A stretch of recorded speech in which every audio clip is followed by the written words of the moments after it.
마태복음 16장 13절에서 20절까지의 말씀입니다. 신약성경 27페이지 근처에 있는 마태복음 16장 13절에서 20절까지의 말씀, 우리 한 절씩 교독하시며 마음에 받겠습니다. 제가 먼저 13절의 말씀 읽겠습니다. 예수께서 빌립보 가이사랴 지방에 이르러 제자들에게 물어 이르시되 사람들이 인자를 누구라 하느냐? 이르되 더러는 세례 요한, 더러는 엘리야, 더러는 예레미야나 선지자 중에 하나라 하나이다. 이르시되 너희는 나를 누구라 하느냐? 시몬 베드로가 대답하여 이르되 주는 그리스도시요 살아계신 하나님의 아들이시니이다. 예수께서 대답하여 이르시되 바요나 시모나 내가 복이 있도다. 이를 내게 알게 한 이는 혈육이 아니요 하늘에 계신 내 아버지시니라. 또 내가 내게 이르노니 너는 베드로라. 내가 이 반석 위에 내 교회를 세우리니 음부의 권세가 이기지 못하리라. 내가 천국 열쇠를 내게 주리니 내가 땅에서 무엇이든지 매면 하늘에서도 매일 것이요 네가 땅에서 무엇이든지 풀면 하늘에서도 풀리리라 하시고 이에 제자들에게 경고하사 자기가 그리스도인 것을 아무에게도 이르지 말라 하시니라. 아멘. 하나님의 말씀입니다. 아멘. 할렐루야. 네, 오늘도 이 귀한 예배 자리 가운데 나오신 우리 모든 성도님들과 온라인으로 함께 참여하고 계신 우리 성도님들 가운데 하나님께서 주시는 놀라운 은혜가 가득 임하길 간절히 소망합니다. 우리 교회는 매주 수요일 이렇게 말씀을 공부하는 자리를 갖습니다. 다른 시간과는 다르게 말씀과 교리를 공부하며 귀한 은혜를 함께 나누죠. 그냥 모든 것이 은혜다라고 생각하며 살아가면 되는 것은 아닌지 생각이 들기도 합니다. 하지만 이 세상 가운데 있는 수많은 이단들 그리고 우리를 미혹하는 영들을 분별하기 위해 우리의 이 공부의 시간, 이 말씀의 시간이 반드시 필요하다고 생각됩니다. 언제까지나 부드러운 음식만 먹을 것이 아니라 믿음이 성장하여 딱딱한 음식을 먹을 수 있어야 하는 것처럼 우리의 믿음의 깊이가 더욱더 깊어져서 하나님 알아가기에 힘쓰는 우리 모두가 될 수 있길 소망합니다. 우리 이 마음 담아서 함께 인사하며 시작하고자 합니다. 우리 온라인으로 함께하고 계시는 성도님들도 댓글창에 반가운 이름과 인사 남겨주시면 우리 모두에게 은혜가 되겠습니다. 우리 이렇게 인사하며 시작하겠습니다. 사랑하고 축복합니다. 사랑하고 축복합니다. 네, 우리 한 번 더 인사하겠습니다. 믿음의 반석 위에 굳건하게 서갑시다. 믿음의 반석 위에 굳건하게 서갑시다. 아멘. 오늘도 우리를 믿음의 반석 위에 굳건하게 세우시기를 원하시는 하나님의 사랑을 깨닫는 우리 모두가 되시길 간절히 소망합니다. 오늘도 우리 함께 게임으로 우리의 닫혀있던 몸과 마음을 함께 열고자 합니다. 지난주 동물이었습니다. 기억하시죠? 오늘도 동물입니다. 네, 우리 동물 함께 시작할 수 있도록 하겠습니다. 방송실. 네, 오늘도 우리 김유한 전도사님께서 도와주셨습니다. 네, 하나, 둘, 셋, 토! 네, 정답은 토끼였습니다. 네, 두 글자. 네, 연습 게임으로서 시작했습니다. 다음도 두 글자입니다. 하나, 둘, 셋, 사! 아, 네, 맞습니다. 정답은 사슴이었습니다. 네, 우리 다음 세 글자입니다. 하나, 둘, 셋, 고일! 네, 우리 전도사님께서 일부러 순차를 좀 준 것 같습니다. 정답은 고릴라였습니다. 네, 다음 문제 가겠습니다. 하나, 둘, 셋, 양! 네, 좋습니다. 고양이입니다. 이제 세 글자까지는 그래도 다들 잘 하시는 것 같습니다. 다음은 네 글자입니다. 하나, 둘, 셋, 나! 네, 우리 장로님께서 먼저 말씀해 주신 정답은 나무늘보였습니다. 나무늘보. 네, 우리 다음 문제 한번 볼까요? 하나, 둘, 셋, 도! 네, 우리 한 번만 더 들어보겠습니다. 하나, 둘, 셋, 도! 정답은 네, 말씀해 주신 것처럼 고슴도치였습니다. 네, 고슴도치. 자, 우리 마지막 문제입니다. 우리 마지막 문제 다섯 글자. 네, 다섯 글자. 하나, 둘, 셋, 개이!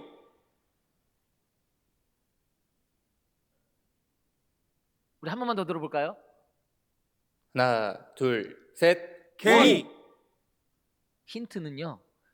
지난주 유재건 장로님께서 오답을 말씀하신 거를 참고했습니다. 정답은 개코 원숭이였습니다. 우리 한 번만 더 들어볼까요?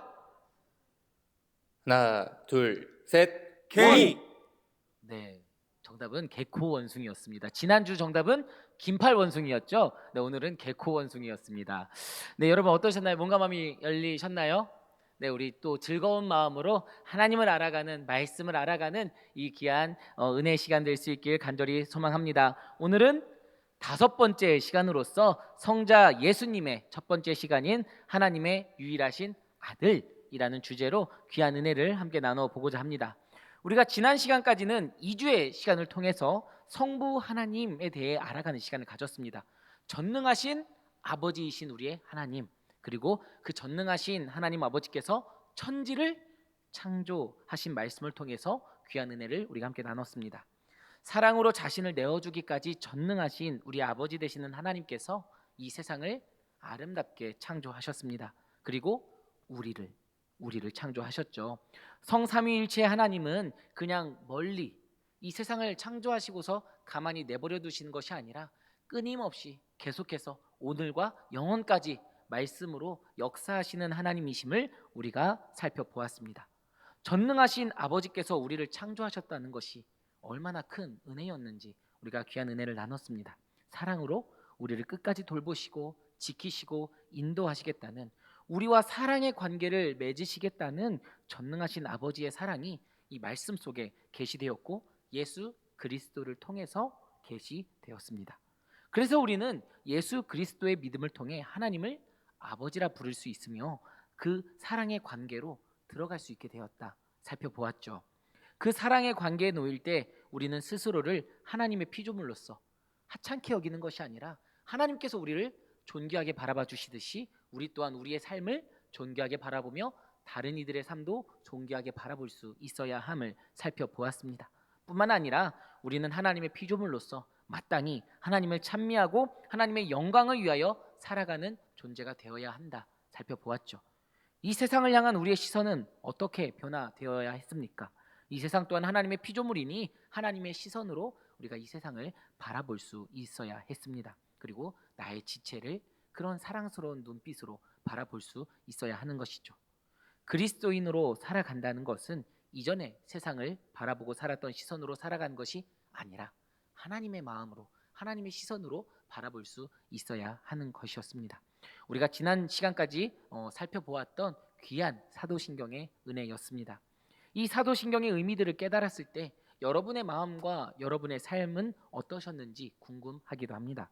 사도신경을 고백하는 시간이 다르게 다가오고 계시는지도 궁금합니다.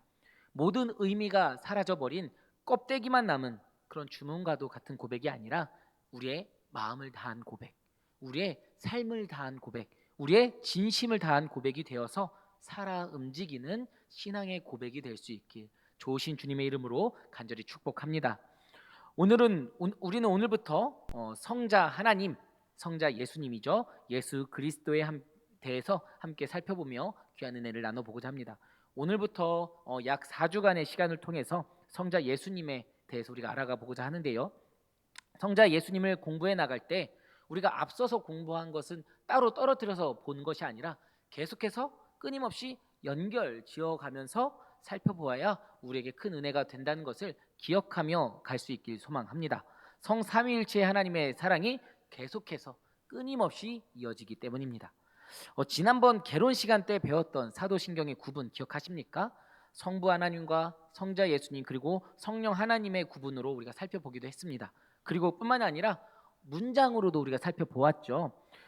장으로 보게 된다면 제2항인 나는 유일하신 아들 우리 주 예수 그리스도를 믿습니다 로부터 시작해서 3항과 4항, 5항, 6항 그리고 7항인 거기로부터 살아있는 자와 죽은 자를 심판하러 오십니다 까지가 우리가 성자 예수님에 대한 고백으로 함께 살펴볼 수 있게 됩니다. 주제로 따진다면 예수님이 누구신지와 예수님이 어떤 일을 행하셨는지 그리고 부활과 종말에 대한 교리까지 모두 포함하고 있는 아주 광범위한 범위이기도 합니다.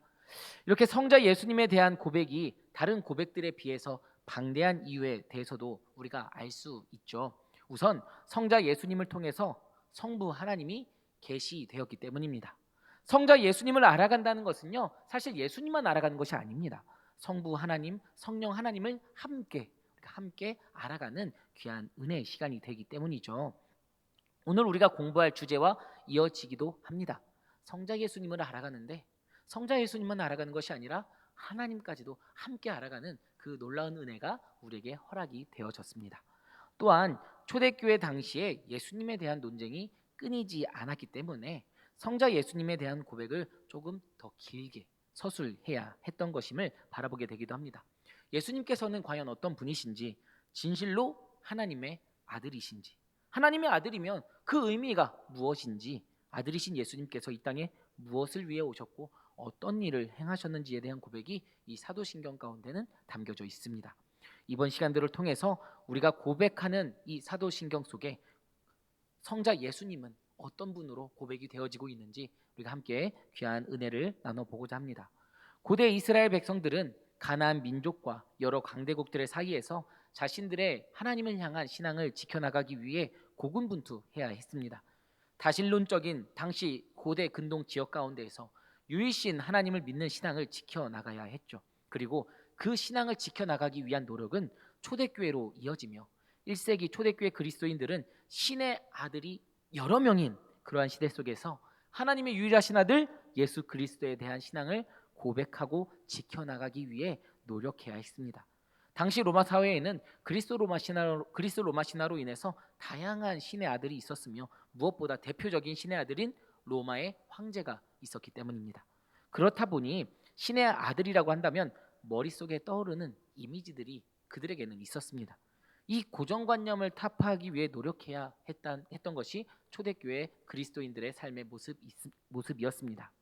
그렇다면 하나님의 유일하신 아들이라는 의미는 과연 우리에게 어떤 의미를 주고 있는 것일까요? 우선 예수 그리스도께서 하나님의 유일하신 아들임을 고백하는 것은 성삼위일체 하나님을 고백하는 것입니다. 우리가 지난 시간들을 통해서 쭉 살펴보기도 했던 주제이죠. 우리 그리스도인은 유일하신 하나님을 고백하면서 삼위일체 하나님을 고백하는 사람들입니다.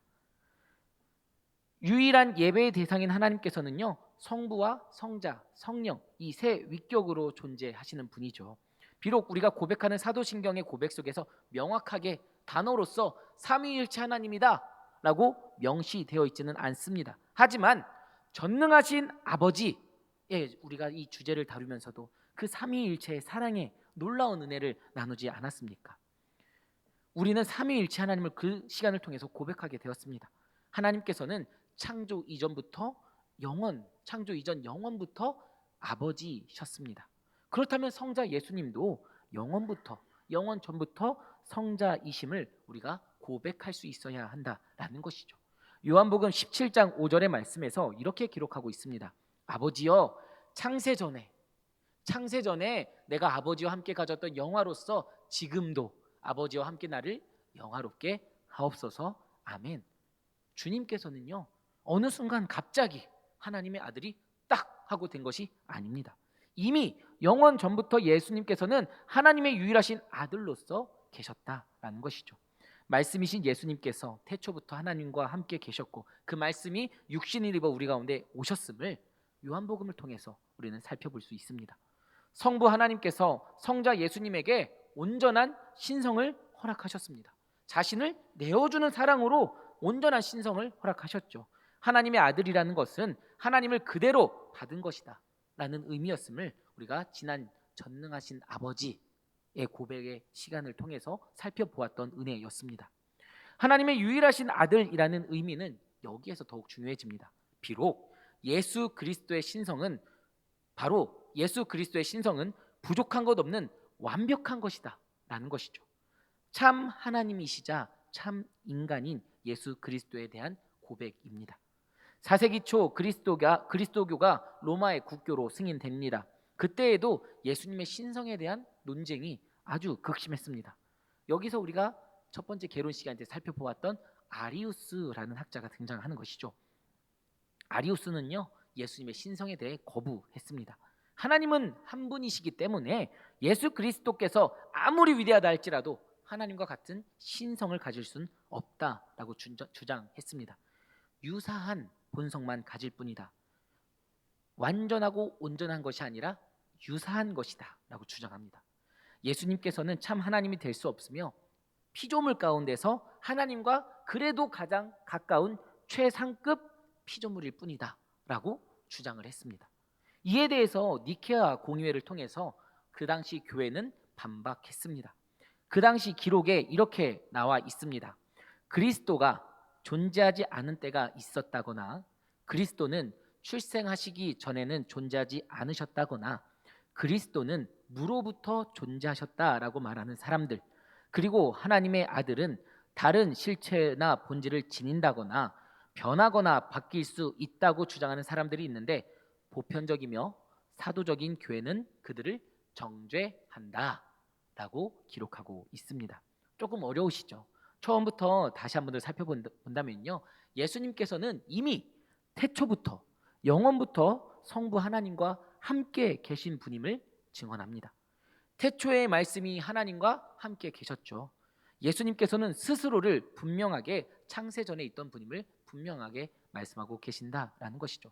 무로부터 창조된 존재도 아니십니다. 이미 스스로 하나님과 함께 계셨죠. 그리고 하나님과 다른 실체를 가지고 있는 분이 아니십니다. 신성과 인성이 갑자기 막 변하거나 바뀌는 모습도 아닙니다. 이에 대해서 아타나시우스라는 학자는 히브리서 5장 5절의 말씀을 통해서 반박합니다. 히브리서 5장 5절의 말씀에 보면 이렇게 기록하고 있습니다. 또한 이와 같이 그리스도께서 대제사장 되심도 스스로 영광을 취하심이 아니요 오직 말씀하신 이가 그에게 이르시되 너는 내 아들이니 내가 오늘 너를 낳았다 하셨고, 아멘. 낳았다, 낳다라는 표현이 분명히 들어가 있습니다.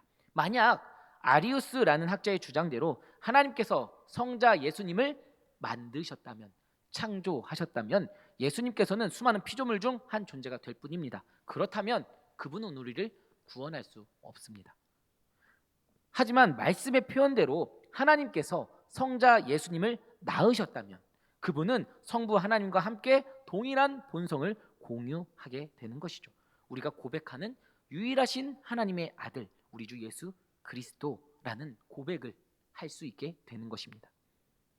우리는 하나님의 피조물입니다. 믿으십니까? 아멘. 하나님께서 만드신 피조물이죠. 하나님과 우리 사이에는 넘을 수 없는 무한한 질적인 차이가 있습니다. 그런데 그 무한한 차이를 넘어서서 예수 그리스도께서 우리 가운데 중보자로 오셨습니다. 넘을 수 없는 영원한 시간을 전능하신 아버지의 사랑으로 뛰어넘으셔서 우리 가운데 찾아오셨습니다. 그리고 중보자로서 십자가의 길을 걸어가셨죠. 예수 그리스도의 십자가 사랑으로 인해서 우리도 하나님의 자녀가 되었습니다. 그렇죠? 그런데 하나님의 자녀인데 성경 말씀에서는 우리를 하나님의 양자가 되는 권세를 누리게 되었다라고 표현을 하고 있습니다. 로마서 8장 15절부터 17절까지의 말씀을 우리 한 목소리로 함께 고백하겠습니다. 로마서 8장 15절 17절의 말씀 우리 화면을 보시면 함께 고백합니다. 너희는 다시 무서워하는 종의 영을 받지 아니하고 양자의 영을 받았으므로 우리가 아빠 아버지라고 부르짖니라. 성령이 친히 우리의 영과 더불어 우리가 하나님의 자녀인 것을 증언하시나니 자녀이면 또한 상속자 곧 하나님의 상속자요 그리스도와 함께한 상속자니 우리가 그와 함께 영광을 받기 위하여 고난도 함께 받아야 할 것이니라. 아멘.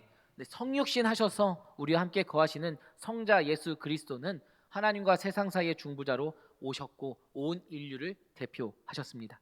그리고 자신이 누릴 수 있는 상속자의 권한을 우리도 함께 누릴 수 있도록 자기 자신을 내어주셨습니다. 자기 자신을 내어줄 수 있는 사랑은요, 바로 성부 하나님의 사랑이었습니다. 그 사랑 그대로 자신도 자기 자신을 우리 위해, 예수님도 자기 자신을 우리 위해 주셨다라는 것이죠. 이 놀라운 은혜 가운데 거할 수 있도록 은혜를 허락하셨습니다. 오늘도 양자된 하나님의 자녀로서 이 세상을 살아가는 우리 모두가 될 수 있길 좋으신 주님의 이름으로 축복합니다. 사도신경은 예수님을 하나님의 유일하신 아들이라고 고백하는 것에서 그치지 않고요, 우리 주 예수 그리스도라고 뒤이어 고백합니다. 우리 주 예수 그리스도. 이 이름의 의미에도 놀라운 은혜가 담겨져 있습니다. 예수라는 이름의 뜻에서도 마찬가지입니다. 이 예수님의 이름은요, 문자적인 의미는 하나님이 구원하신다라는 의미입니다. 그리고 하나님은 이 구원을 이루시기 위해 예수님을 그리스도로서 보내셨습니다. 그리스도의 의미 바로 기름 부음 받은 자, 히브리어 메시아의 번역이죠. 하나님께서는 우리를 구원하시기 위해 메시아이신 기름 부음 받은 분이신 예수님을 우리 가운데 보내셨습니다. 초대교회 그리스도인들의 상징은 물고기였다고 합니다. 지금 그림에 보시는 바와 같은 그림이 그리스도인들의 상징이었습니다. 헬라어로는 익투스라는 단어입니다. 물고기의 번역입니다. 그런데 그 약자를 보면요, 예수 그리스도 하나님의 아들 구원자라는 의미가 이 익투스 단어들 속에는 들어가 있습니다. 즉 문장으로 만들어 본다면 예수 그리스도는 하나님의 아들이시며 우리의 구원자이시다라는 의미가 이 물고기 익투스라는 단어에 담겨져 있습니다. 초대교회 신도들의 믿음의 고백이 담겨져 있는 것이죠. 우리의 구원자 되시는 예수 그리스도께서는 하나님의 아들이시며 우리의 주인이 되어 주십니다. 하나님께서는 십계명을 통해서 하나님의 이름을 망령되이 일컫지 말라라고 명령하시죠. 그래서 본문에서 성경 말씀 본문에서 야훼라는 표현이 나오게 되면 주님이라는 히브리어의 아도나이로 바꿔서 유대인들은 읽었다고 합니다. 이것을 헬라어로 번역하는 과정에서는 퀴리오스라는 단어를 사용합니다. 모두 주님이라는 단어이죠.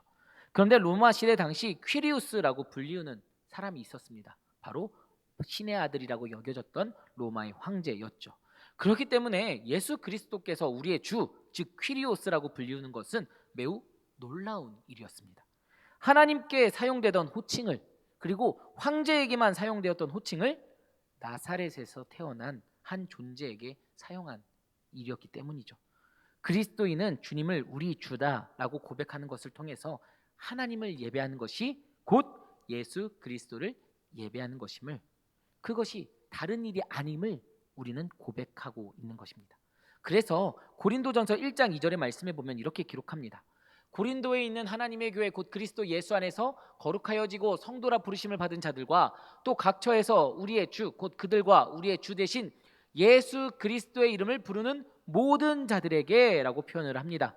그리스도인은 주의 이름을 부르는 자들이라는 의미이죠.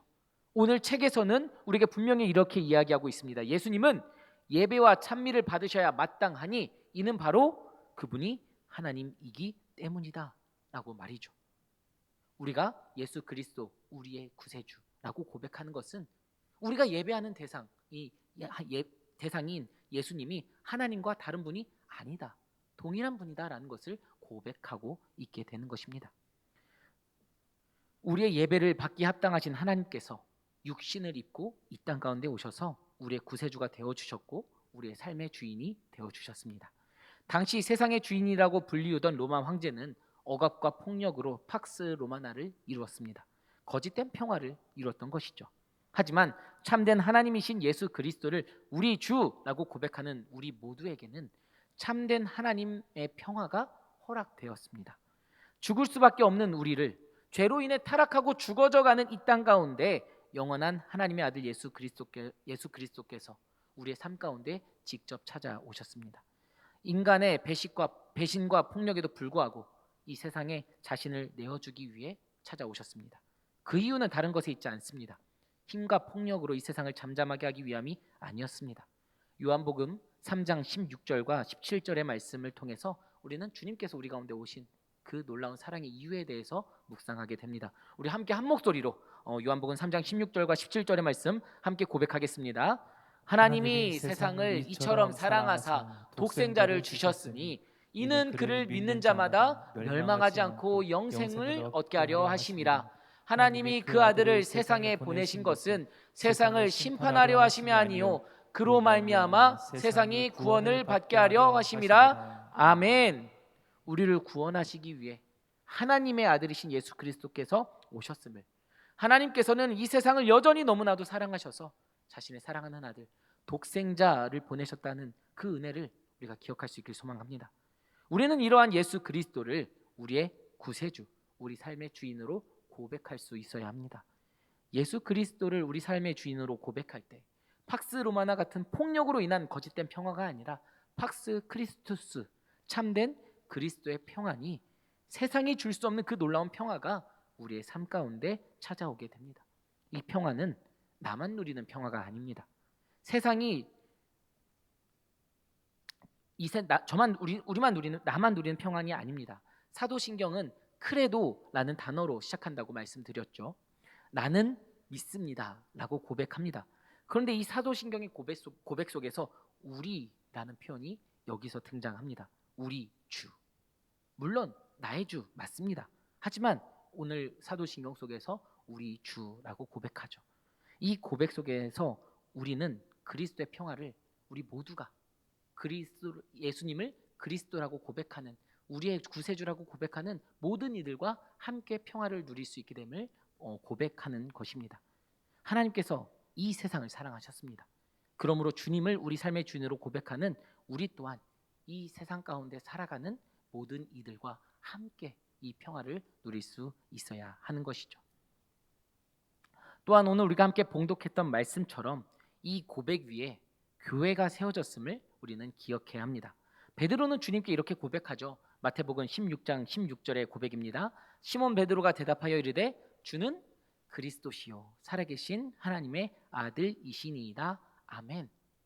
우리 주는 그리스도시요 살아계신 하나님의 아들. 주님께서는 이 베드로의 고백 위에 교회를 세우셨고 음부의 권세가 이기지 못할 것이다 말씀하셨습니다. 교회의 출발이 바로 예수 그리스도를 우리 삶의 주인이라고 고백하는 사람들의 모임, 그리고 살아계신 하나님의 아들이라고 고백하는 사람들 가운데서 시작하고 있다라는 것이죠. 주님께서 이 고백 위에 교회를 세우셨다는 것은 교회를 다스리시는 분이 그리스도시요 살아계신 하나님의 아들 예수님이다 라는 의미 또한 포함이 되어져 있는 것입니다. 주님께서 세우신 교회는 다른 어떤 것에도 흔들려서는 안 됩니다. 정치의 문제, 경제의 문제, 관계의 문제 가운데 흔들릴 수 없습니다. 예수 그리스도의 자리에 다른 누구를 세워서도, 다른 어떤 가치관을 세워서도 안 됩니다. 우리는 그 예수 그리스도의 자리에 다른 무언가를 세웠을 때의 잘못된 일들을 과거의 역사를 통해서 살펴볼 수 있게 되죠.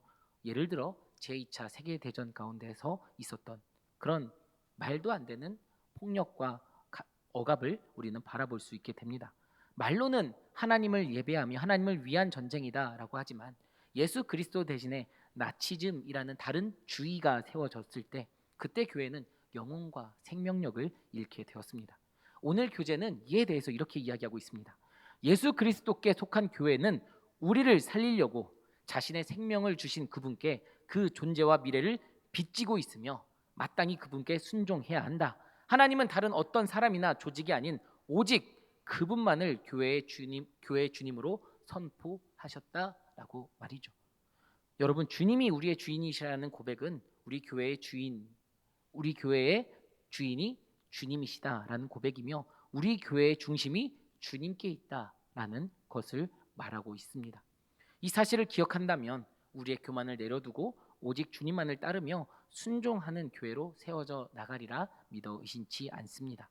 이 고백을 계속해서 우리의 삶 가운데 그리고 우리 귀한 이 남성교회 가운데 계속해서 세워나가는 우리 모두가 될 수 있길 소망합니다. 정리해 보겠습니다. 오늘 우리가 살펴본 주제는 살아계신 하나님의 아들이었습니다. 이 고백 자체로 우리는 예수님께서 하나님과 같은 신성을 가진 분, 동일하신 분으로서 고백하는 것임을 바라보게 되었죠. 이 고백 속에서도 삼위일체 하나님의 놀라운 사랑이 담겨져 있던 것입니다. 피조물이 아닌 아들이신 예수님께서 이 땅 가운데 오신 이유는 성부 하나님께서 그러셨듯이 자신 또한 이 세상에 자신을 내어주기 위함이셨습니다. 우리를 구원하시고 그 놀라운 영생의 삶으로 초대해주기 위함이셨습니다. 하나님의 아들이신 예수 그리스도께서 별을 넘어 이 낮고 낮은 땅에 오셔서 우리를 위해 십자가의 길을 걸어가셨습니다. 그래서 우리를 구원하셨고 우리 삶의 주인이 되어 주셨습니다. 이 고백을 함께하는 무리들이 모여 교회를 이루었고 이 믿음의 고백 위에 하나님의 참된 교회가 세워졌습니다. 사랑하는 여러분, 이 고백을 여러분도 고백하실 수 있으시겠습니까? 아멘입니다. 이 고백만이 우리의 참된 믿음의 고백이 될 수 있길 소망합니다. 사실 지금처럼 살펴본 모든 말씀들이 지금 이 시간 당장 이해가 되지 않을 수 있습니다. 어려울 수도 있습니다. 저 또한 오늘 이 시간을 준비하며 머리가 아파지려고 할 때가 있었습니다. 그럴 때 제임스 패커 목사님의 사도신경을 공부하면서 마지막 부분에 이런 글귀가 있어서 위로를 얻게 되었는데요. 이렇게 이야기하고 있습니다. 그러나 적극적인 의미에서 성육신이 무엇인지 알기는 쉬운 일이 아니다. 그렇지만 걱정하지 말라. 하나님이 어떻게 인간이 되셨는지 모른다고 해서 그리스도를 모르는 것이 아니지 않은가.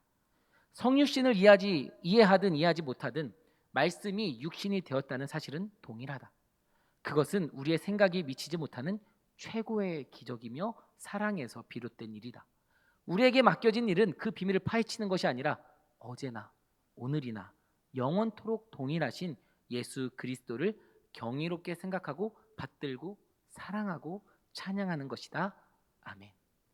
이 글귀가 저에게 한 가지 위로가 되었습니다. 여러분, 이 무수히 많은 교리들, 그런 것들이 이해가 되지 않을 수 있습니다. 하지만 중요한 것은요, 하나님을 찬양하는 것입니다. 하나님을 예배하는 것이고 하나님을 사랑하는 것입니다. 이 진리를 붙들고 우리가 할 수 있는 간절한 믿음의 고백을 마음으로, 진심으로, 우리의 영으로 할 수 있기를 소망합니다. 그럴 때에 이 세상이 줄 수 없는 참된 평화가 우리 가운데 임하며 베드로가 깨달아졌던 그 놀라운 은혜의 진리가 성령 하나님의 그 가르치심으로 언젠가 반짝이며 깨닫게 되는 그 순간이 임하여서 더욱더 기쁜 마음으로 하나님을 찬양하게 되리라 믿어 의심치 않습니다.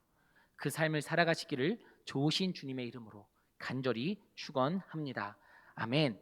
네, 우리 사도신경으로 이 시간 마치려고 하는데요.